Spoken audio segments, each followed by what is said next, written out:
Osmania యూనివర్సిటీలోని arts కళాశాల room number 57లో SC వర్గీకరణ పోరులో అసువులు బాసిన మాదిగ అమరవీరుల సంస్మరణ సభ నిర్వహించారు. సభకు ఎంఆర్పీఎస్ వ్యవస్థాపక అధ్యక్షులు పద్మశ్రీ మందకృష్ణ మాదిగ ముఖ్య అతిథిగా హాజరయ్యారు.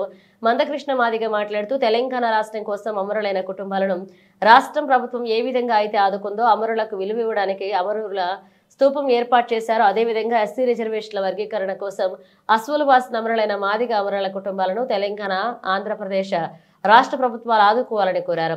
అమరవీరులను స్మరించుకోవడం కోసం రాష్ట్ర ప్రభుత్వంతో పాటు స్తూపంతో పాటుగా మ్యూజియం ఏర్పాటు చేయాలని రెండు రాష్ట్ర ప్రభుత్వాలను కోరారు. ఎస్సీ వర్గీకరణ పోరాటం అనేది న్యాయమైన పోరాటం కాబట్టి అన్ని రాజకీయ వర్గాలు సమర్థించాయని తెలిపారు.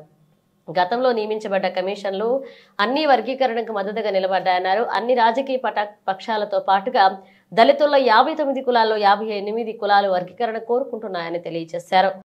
ఎలాంటి లోపాలు లేకుండా, ఎలాంటి తప్పులు జరగకుండా 59 కులాల్లో ఏ కులానికి అన్యాయం జరిగిందనేది కాకుండా అందరికీ న్యాయం జరిగిందనే విధంగా రాష్ట్ర ప్రభుత్వం వర్గీకరణ చట్టం తీసుకురావాలని చెప్పి విజ్ఞప్తి చేస్తూ, ఇప్పటికే ఇచ్చిన కమిషన్ నివేదికలో లోపాలు ఉంటే వాటిని సరిచేసి అందరికీ న్యాయం చేసే విధంగా ముందుకు రావాల్సిందిగా నేను గౌరవ రాష్ట్ర ముఖ్యమంత్రి గారికి విజ్ఞప్తి చేస్తున్నాం. ఈ దిశగా ప్రభుత్వానికి గుర్తు చేయడానికే ఈ నెల 4వ తారీఖు నుంచి 10 వరకు అన్ని జిల్లా మండల కేంద్రాల్లో వారం రోజుల పాటు ప్రదర్శనలు అనేది కేవలం గుర్తు చేయడానికి మాత్రమే. 1, ఎస్సీ వర్గీకరణలో ఎలాంటి లోపాలు లేకుండా, ఎలాంటి పొరపాటు జరగకుండా వర్గీకరణ చట్టం తీసుకురండి. 2, తెలంగాణ రాష్ట్రంలో మాదిగ ప్రజాపతిలకు 2 మంత్రివర్గంలో చోటు కల్పించండి.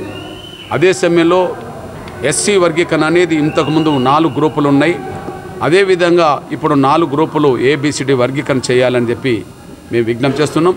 ఈ దిశగా ప్రజల్లో ఈ విషయాన్ని తీసుకెళ్లడం కోసం, ప్రభుత్వం దృష్టికి మరొకసారి తీసుకురావడం కోసమే 4 నుంచి 10 వరకు ప్రదర్శనలు జరగబోతున్న సమయంలో ఆ ప్రదర్శనలో ప్రధానంగా ప్రతి నాయకుడు, నాయకురాలు ముందు డప్పును సంకనేసుకొని వచ్చే ఆ ప్రదర్శనలో